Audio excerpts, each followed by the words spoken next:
Moi, je ne suis pas complètement français de souche, mes 4 grands-parents ont été étrangers. Il est vrai européen, c'est plus présentable que si on a des parents, des grands-parents qui viennent du Maghreb ou d'Afrique.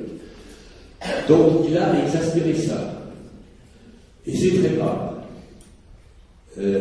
Et malgré tout, et je passe aux raisons d'optimisme, aux facteurs de force, il y a de la résilience, comme on dit, il y a de la résistance dans cette société française. Les Français ne sont pas plus racistes qu'avant, peut-être même un peu moins. Ils acceptent un peu mieux des gens différents, des gens qui ont d'autres manières de vivre que la vie dominante. Ils ne sont malgré tout pas trop rentrés dans ce débat épouvantable sur l'identité nationale, qui est en fait un débat contre les immigrés, et notamment contre les immigrés de culture, pas forcément de religion musulmane.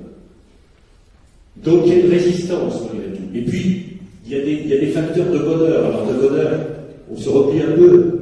L'entreprise, c'est très paradoxal. Il y a beaucoup de stress, il y a énormément d'accidents du travail, il y a énormément d'absentéisme. Et en même temps, les gens, quand ils ont la chance d'être dans une entreprise, s'ils disent plutôt bien. Bon, la famille, ça a toujours été plébiscité, c'est vraiment la valeur refuge. On est bien en famille, on est content en famille. Donc, il y a quand même des points de résistance sur lesquels je pense on peut s'appuyer. J'ai parlé de la productivité tout à l'heure. Il y a l'innovation et l'esprit d'entreprise. Il est réel dans ce pays. Quand je dis esprit d'entreprise, c'est l'esprit d'entreprendre. C'est pas seulement les entrepreneurs. C'est l'esprit d'entreprise dans les ONG, c'est l'esprit d'entreprise dans les associations, dans l'économie sociale et solidaire, et bien sûr aussi dans nos entreprises. Moi, je bouge beaucoup, j'essaie d'en voir régulièrement des initiatives dans mon département, mais ça doit pas être différent de l'ensemble de la France. Je suis impressionné, malgré toutes les difficultés financières, personnelles, bureaucratiques, de voir qu'il y a de la vie, il y a de la vitalité, il y a de l'innovation, dans une proportion vraiment incroyable. Je suis stupéfait de ce que je découvre dans mon propre département. Et puis il y a, c'est un sujet d'actualité avec les régionales, il y a la qualité du travail fait par la majorité de nos collectivités locales, communes, intercommunalités, départements, régions. Alors ça c'est important, parce que ça fournit des services publics, parce que ça fournit des facteurs de croissance, parce que ça lutte contre l'injustice sociale. Voilà l'état des lieux. Alors maintenant, vers où voulons-nous aller, pouvons-nous aller et comment?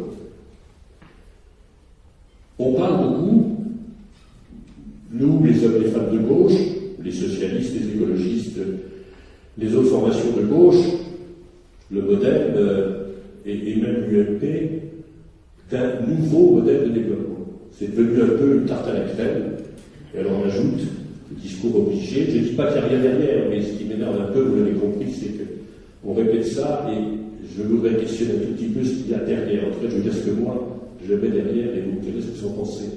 Donc, nouveau modèle de développement écologique, social, économique. Alors, on va discuter social, économique, écologique. Très bien. Il y a même une convention pour les camarades socialistes et puis pour les autres qui sont évidemment, mais qui ne sont pas socialistes, qui est préparée par Pierre Moscovici, c'est-à-dire un travail collectif avec des textes, des votes qui doivent se tenir très vite au mois de juin. J'espère, et ce n'est pas du tout une critique à Pierre Moscovici, à ceux qui travaillent, qu'on sortira vraiment des idées fortes, et pas simplement un discours vrai. Évidemment que le monde a changé, évidemment qu'il faut un modèle complètement différent, mais une fois qu'on a dit ça, il faut aussi de le caractériser. Et j'ai l'occasion d'en débattre, comme ici ce soir, ou d'y réfléchir depuis des mois et des mois, et finalement, dans l'état actuel de ma réflexion, que je vous livre, vous me direz ce que vous en pensez, la clé de ce nouveau modèle de développement, pour moi, elle n'est ni écologique, ni économique, ni sociale, en tout cas pas directement. La clé, c'est la démocratie. La clé, c'est que les gens aient plus de pouvoir partout, dans leurs entreprises, dans les collectivités locales, dans les choix de leur propre vie. Jaurès disait, le socialisme, c'est la démocratie jusqu'au bout. J'ajouterais la démocratie partout. On ne peut changer de modèle de développement que si les citoyens, les gens, les travailleurs, les retraités, les jeunes, les hommes et les femmes sont des acteurs. Alors ça a des conséquences considérables.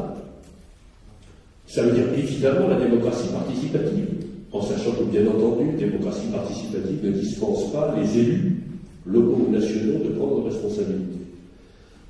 Mais ça veut dire qu'avant de faire quelque chose, à l'échelon local ou à l'échelon national, de prendre une décision, il faudra un débat, en effet, pas comme les débats à la maison, et un débat où on se donne du temps. La démocratie, ça prend du temps. Les bonnes décisions aussi, ça prend du temps. Les mauvaises, on le voit tous les jours, ça peut aller très vite. Donc résister à la pression de l'urgence médiatique, puis parfois de l'urgence réelle sociale, pour prendre le temps d'un débat. Et nos concitoyens sont capables de débattre, y compris des sujets les plus compliqués, dans ce qu'on a appelé les jurys citoyens. Alors jury, ça ne plaît pas trop, à la conférence de consensus, ça fait mieux, enfin peu importe. Vous prenez des hommes et des femmes, divers. Le problème, c'est qu'il faut qu'ils aient du temps, qu'ils soient indemnisés. Vous leur donnez des éléments de réflexion et d'information et de formation sur des sujets aussi compliqués que la bioéthique. Les mères porteuses, la fécondation in vitro, qu'est-ce qu'on fait des embryons surnuméraires, les OGM, les problèmes de principe de précaution appliqués à la téléphonie mobile et aux ondes. Il y a des esquisses qui se sont faites d'ailleurs ces dernières années. Mais l'expérience prouve, la pratique, qui est beaucoup plus ancienne, en Allemagne, aux Pays-Bas, dans certains sujets, aux États-Unis, en Suisse ou en Angleterre, montre que ces citoyens sont étonnamment sérieux, raisonnables, plutôt plus respectueux les uns des autres que le débat politique traditionnel, et qui aboutissent souvent à des points d'accord, qui ne sont pas la décision, mais qui sont à mettre dans le débat public, pour préparer une décision, que ce soit une décision sur quelque chose de ponctuel ou un débat sur un sujet plus large. Et puis il faut évidemment la participation aux décisions. Dans les lycées, l'expérience la plus aboutie est celle de Ségolène Royal en Poitou-Charentes. Parfois d'ailleurs, je n'ai pas le temps de voir, je me demande comment ils font, parce que c'est pas facile. Moi, je n'ai pas réussi pour l'instant à le faire dans les collèges, comme président de département. Ça veut dire qu'une part importante du budget est décidée librement, mais librement à l'intérieur de la communauté éducative. Il y a les profs, mais il y a aussi les autres personnels administratifs et techniques, et puis il y a les élèves. Et ça marche, visiblement ça marche. Tout le monde, tous ceux qui ont assisté en témoignent.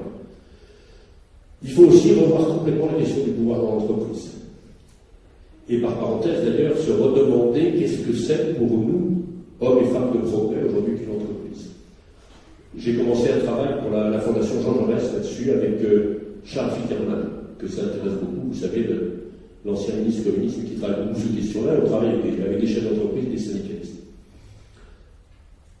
Moi je suis convaincu, mais c'est une position qui est très en débat dans l'organisation syndicale, et très en débat chez les travailleurs, qu'il faut une participation très forte de représentants des salariés au conseil d'administration. Alors, l'argument contre, je le connais, il est très sérieux, très respectable. C'est pas le boulot des salariés, mais faire le boulot du patron. C'est la congestion, assez bien vue en Allemagne, mais ça va moins bien vue en France. J'en parlais l'autre jour avec le Dugou, l'un des responsables de la CGT, extrêmement intéressant, en particulier sur le problème de retraite, sur lequel on a beaucoup travaillé. Et le Dugou disait qu'au dernier congrès de la CGT, ils ont bougé là-dessus. C'est-à-dire que, historiquement, la CGT-FO en particulier était très défavorable, pour des raisons, encore une fois, qui méritent réflexion, à cette idée. Donc, moi je pense qu'il faut aller vers des pourcentages très forts. Il faut aussi identifier des décisions stratégiques sur lesquelles il y a consultation en amont des travailleurs.